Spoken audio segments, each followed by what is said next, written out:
Senator Rand Paul, who joins me now. Senator, welcome. Glad to be with you. Let me pick up on this point. You have questioned the president's moral leadership at points along the way. Is there an area where you feel you can work in common cause with him this year? Well, you know, I think the thing we make the mistake of up there is we try to agree to too much. I'm the first to acknowledge the president and I don't agree on every issue, but if you took 10 issues, I think there are 2 or 3 that we agree on and we may agree firmly on, and why don't we go after the issues that we agree on? It's like immigration reform, for example.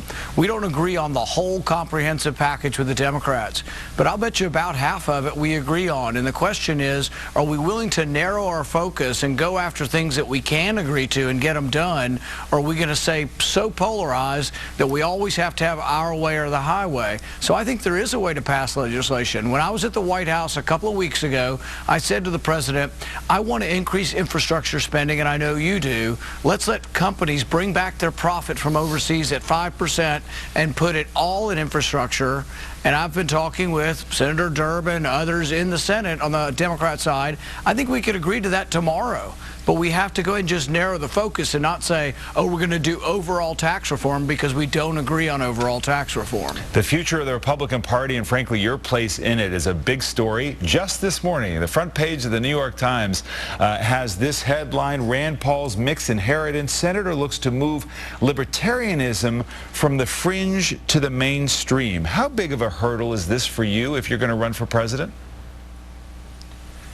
Well, you know, I think there always are perceptions of what is extreme versus what is mainstream. I've always said that, you know, spending what comes in, balancing your budget, is actually the very reasonable sort of proposal, and spending $1 trillion you don't have is an extreme proposal. So really it's a matter of getting our message out. But I think it's also, you know, we've been talking a lot about poverty. It's about debating not who wants to cure poverty. Republicans want to help people who are unemployed. We want to help people get jobs. But it's about what policies work. And the reason we don't think government grants work, we spent $1 trillion in the stimulus, and they said it was $400,000 per job, because you give it to the wrong people.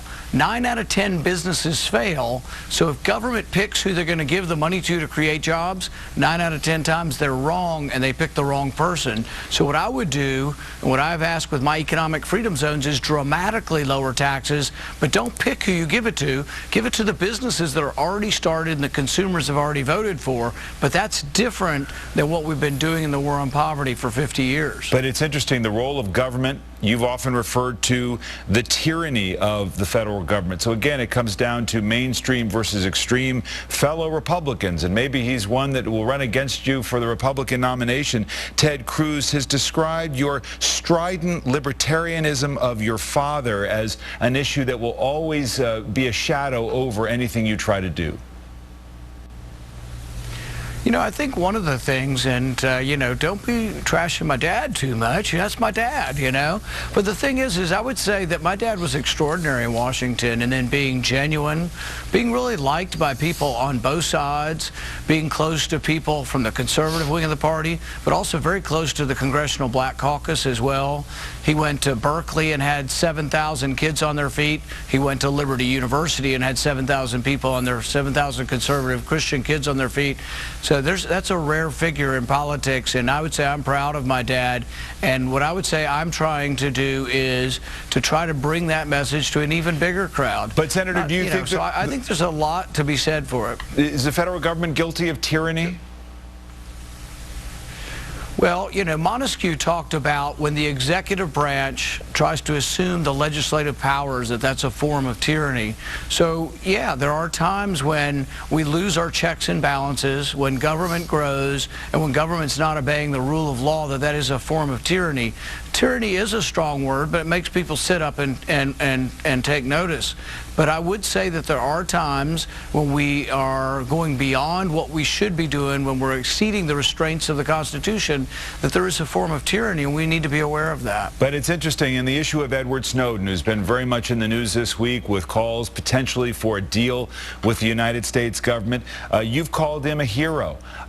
You've said that perhaps he would face penalties that would be too harsh, and that's why he's not returning. The Wall Street Journal editorialized... Actually, go ahead. I was just going to say that's not exactly what I've said. I've said that I have sort of mixed feelings. I think he's brought forward something, and I think his motives are noble in the sense that I think he believed the government was doing something unconstitutional, and he was bringing this information forward. And I don't think we'd have any of this debate over the NSA had he not done it. But I've also said what he did was against the law, and that we do have to have laws to protect national secrets. You know, captains in the military, sergeants in the military, we do have to obey orders, and we can't reveal secrets. So I haven't said that he shouldn't be punished. I've just said that the death penalty is excessive, life imprisonment is excessive, and that he has brought forward a very important debate. So what would you call on the Attorney General? Of warrant. What would you call on the Attorney General, the President, to do in terms of fashioning some kind of plea with him? What would be appropriate? I'm not sure what the answer is. I've been responding not so much in a legal fashion, but I'm responding to some, I think, overheated rhetoric by people saying, let's string him up, let's shoot him, he's a traitor, this and that. I don't assign bad motives to Snowden. I think his motives were good. I'm not sure he did the right thing or did it in the right way. But I also don't assign bad motives to James Clapper. But James Clapper did break the law, and he exposed himself to 5 years in prison for perjury. So you can't have it both ways. You can't say, oh, we're going to throw the book at Snowden and we're going to ignore perjury to Congress by James Clapper. I think they both, if you want to apply the law has to be applied equally. What about your colleagues, the chairs of the intelligence committees, namely Mike Rogers in the House, strongly suggesting that Snowden on this program last week was a spy for the Russians, that he had help from the Russians, that he went into the open arms of the Russians to seek refuge there? How do you react to that? Do you think that's fair? You know, I don't have details to know, you know, what the situation is there. I think it's complicated the way history will treat him, because it's a little hard to be over there in Russia talking about privacy and the Bill of Rights in a country that has persecuted journalists and doesn't really have the same degree of freedom that we have in our country. So it has complicated it. And but I don't know whether or not what he's released and exactly what they're referring to. Let me ask you more about some of the debates within the Republican Party. Former candidate Mike Huckabee, former governor of Arkansas, got in some hot water this week with comments he made. I'll play a portion of it as he talked about a war for women. Here's what he said. If the Democrats want to insult the women of America by making them believe that they are helpless without Uncle Sugar coming in and providing for them a prescription each month for birth control because they cannot control their libido or their reproductive system without the help of the government, then so be it. Let us take that discussion all across America, because women are far more than the Democrats have played them to be. Is this helpful? Well, you know, I think we have a lot of debates in Washington that get dumbed down and are used for political purposes. This whole sort of war on women thing, I'm scratching my head, because if there was a war on women, I think they won. You know, the women in my family are incredibly successful. I have a niece at Cornell Vet School, and 85% of the young people there are women. In law school, 60% are women. In med school, 55%. My younger sister's an OBGYN with 6 kids and doing great. You know, I don't see so much that women are downtrodden. I see women rising up and doing great things. And in fact, I worry about our young men sometimes, because I think the women really are out competing the men in our world. But my question about whether you think it's appropriate for the party, key figures in the party, to be talking about women, women's health, women's bodies, and the role of the federal government related to those things. I try never to have discussions of anatomy unless I'm at a medical conference. But what I would say is that we didn't start this sort of, I think, glossy and sometimes dumbed down debate about, you know, there being a war on women.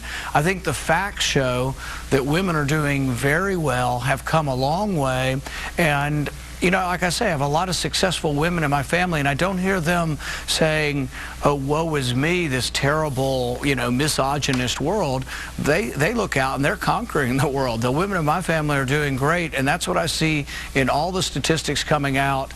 I have, you know, young women in my office that are the leading intellectual lights of our office. So I don't really see this, that there's some sort of war that's, you know, keeping women down. I see women doing doing great, and I think we should extol that success and not dumb it down into a political campaign that somehow one party doesn't like women or that. And I think that's what's happened. It's all been for political purposes. Elsewhere in Republican politics, Christie, of course, in New Jersey, is facing troubles over the bridge scandal there, and you've had your own feud with him. Here's a little bit of tape that brings people up to date on that.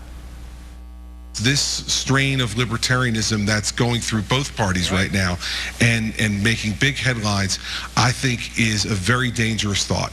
If he cared about protecting this country, maybe he wouldn't be in this gimme, gimme, gimme, give me all the money you have in Washington. Maybe he should start looking at cutting the pork barrel spending that he brings home to Kentucky, but I doubt he would. Because most Washington politicians only care about bringing home the bacon so that they can get reelected. This is the king of bacon talking about bacon. I understand you two have been working through some of your feud, but my question for you is, do you think that Christie could get the Republican nomination?